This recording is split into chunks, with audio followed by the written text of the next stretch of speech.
Hello, everybody, and welcome to another episode of Transparent Transition. My name is Katie, and I want to welcome you to my apartment, to my podcast today. So, I made this little tiny studio, and it's kind of fun, I guess. I can display random things right here. So, I'm in kind of a silly mood today, as you may have already guessed, and I'm taking today's podcast in audio and also recording it and putting it on YouTube.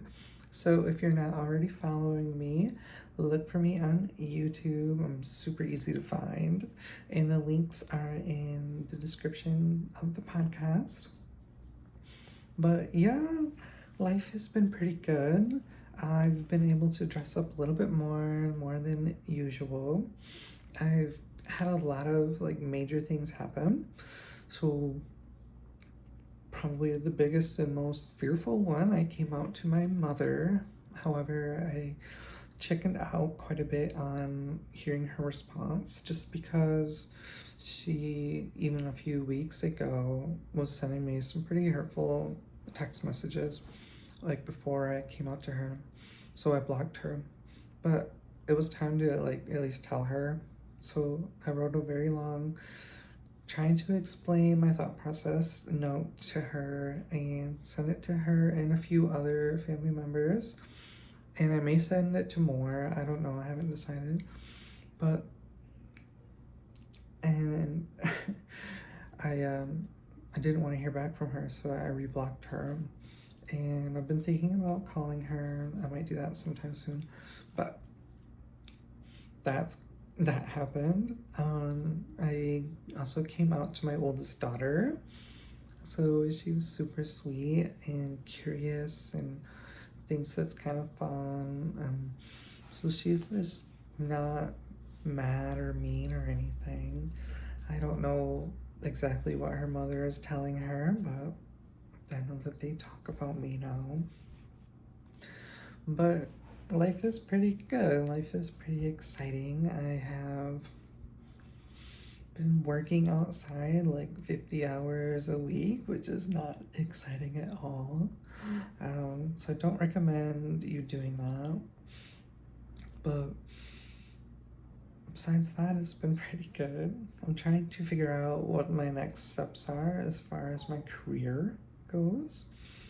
I am, as you may know, in pest control right now as the person who goes out to the house and does all the treatments. It's mostly preventative, but sometimes we're eliminating really bad problems.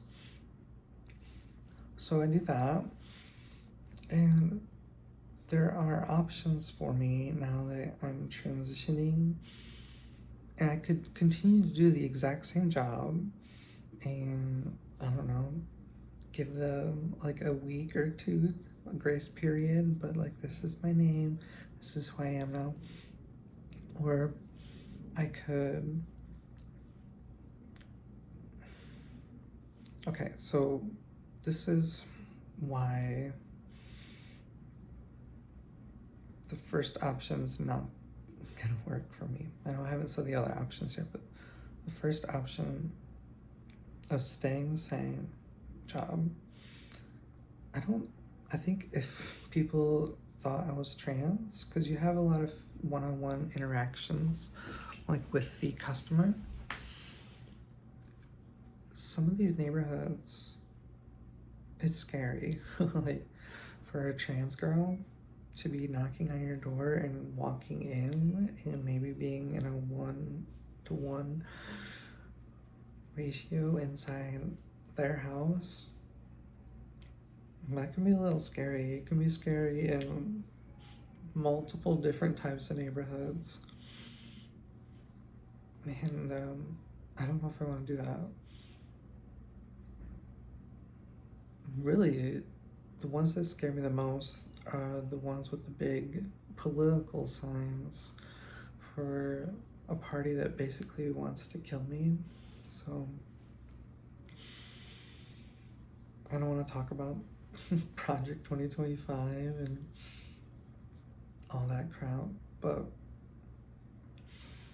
I would be super nervous going out to super country neighborhoods or super inner city neighborhoods for two different reasons. It's scary. Like, I was robbed once in the inner city areas, and that was scary. I don't want that to ever happen again. So there's that option.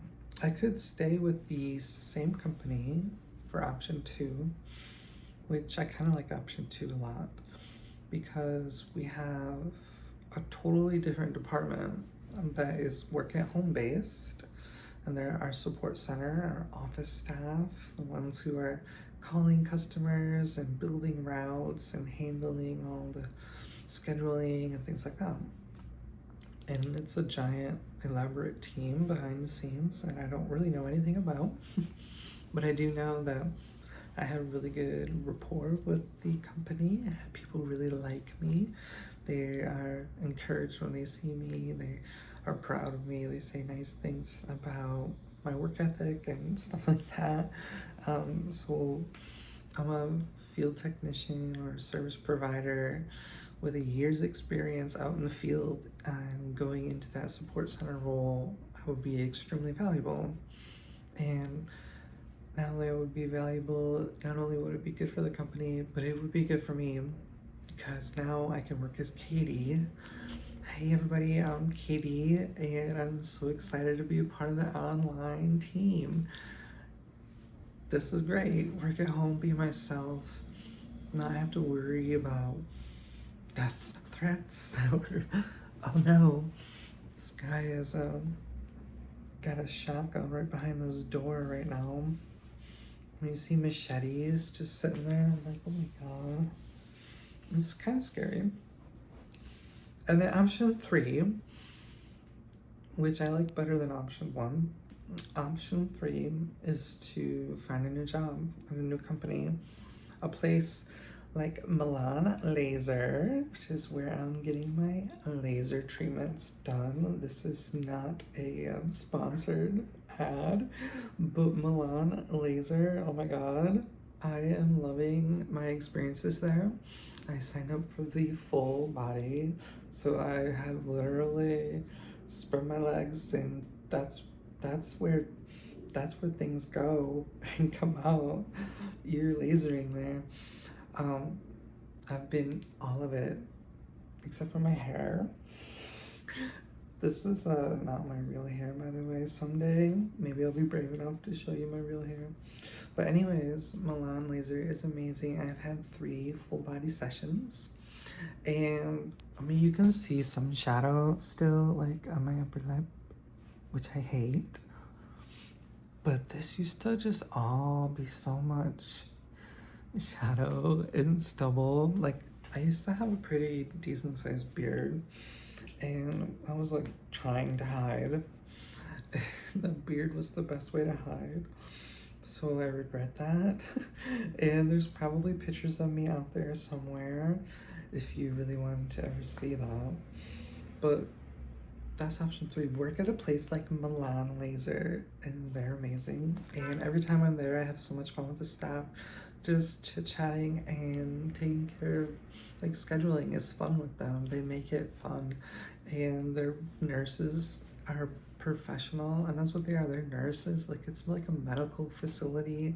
Milan is the best. Like, I know a lot of people will be like, "Ooh, it's laser." It is the best at removing your hair, especially in a hurry. Oh my god. And they make a lot of claims that it is not gonna grow back. So I'm expecting 10 full sessions, and then they're free as needed for life. So I may have to get some electrolysis done again. If you've been following the podcast, you know that I've done electrolysis. It's not pleasant at all. But I may have to do that because I have some grays, and I don't like them. And grays don't typically laser off. But I would love to work at a place like Milan where I can be myself. I can interact with people and welcome them to a beautiful experience. But I don't know what option to take. So I'm really leaning with option two because the company is pretty good. I mean, everywhere has things that should get worked on, right? And overall, the people are what make the company amazing and why I've loved working there and why I kind of want to continue working there. I feel like the benefits are decent and I'm assuming I get to keep all my insurances and things like that, and to be able to have a role where I can be myself. I can work at home. So one of the things that's been really hard about my current job is I have to leave like 45 minutes before I have to be to work. And once I'm done working, I have an hour with traffic home. That's tough. Even though I'm not paying for the gas, it's a company vehicle. That's my time that I don't get paid for. It's tough. And it would just be nice, like, oh, it's 7 a.m. I'm here. Oh, it's 4 p.m. See you later. How nice would that be? But anyways, I'm leaning towards option two. And really right now I'm trying to figure out the timeline. Like, when should I do that? Because I won't make as much money with option two or option three. So I'm trying to stretch out what I can do. Like, I don't think I look transgender right now when I'm out in the field, but I mean, you can see like my hair curling out the back of my hat. I'm not taking my earrings out.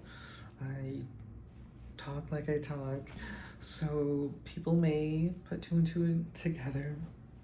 But right now, they're not really noticing or saying anything. So I feel pretty safe. But it's 100 degrees. And I'm tired.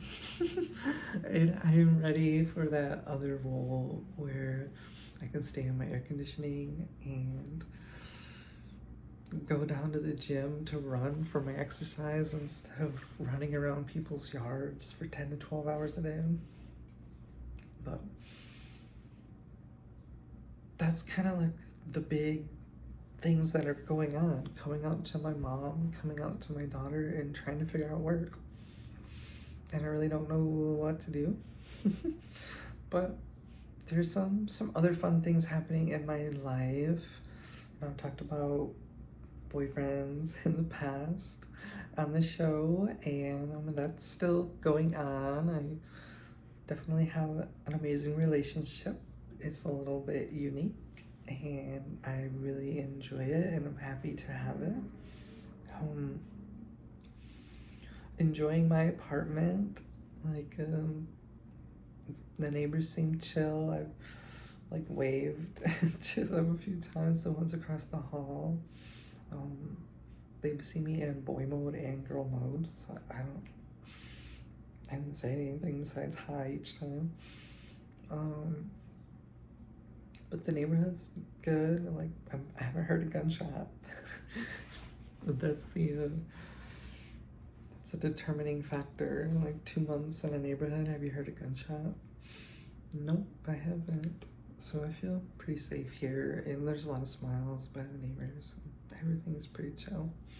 But this is my life. I'm going through it. Coming out to my daughter was pretty crazy.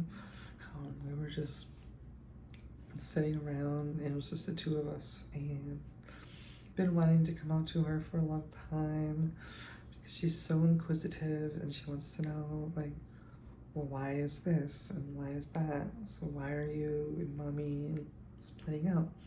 Why? What happened? And she's like, can really process deep information. So I've been wanting to tell her. And of course, I wanted to speak with the mother, my ex, her mother, and make sure that she was, on board with it. I don't know. It's a weird relationship.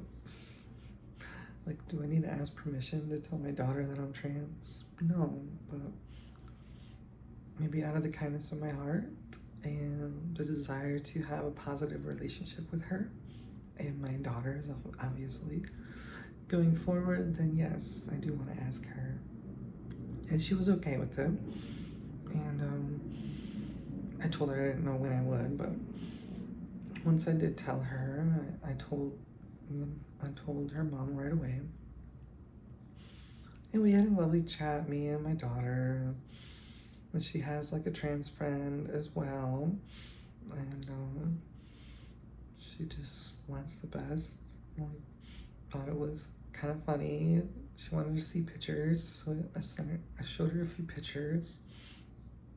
And she's giving me pointers, like don't use too much eyeliner.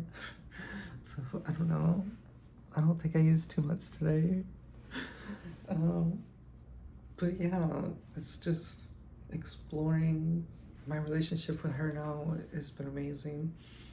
We don't really talk about it too much, and I said, you don't have to call me mom. You can always call me your dad or your father. It's not going to offend me.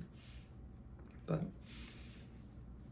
we have kind of like a fun secret now that her other sisters don't know, and I think she really likes that. Trying to figure out when to tell the other ones who are younger. I don't know. I don't know when the right time is, but that's my life right now, and there are good days, there are bad days. I'm deciding to focus on the good days. But I hope you all are having good days and more good days than bad days. And I hope you all are enjoying yourselves, being able to be who you really are. And to those who aren't quite there yet, let me encourage you. You can do it. Take baby steps. And you're not alone. So reach out, form a community, join a community. They're out there. But I love you. Thank you for checking me out today, listening, and those who have been a part of all 17 minutes, let me applaud you. Thank you. This has been Katie and Transparent Transition.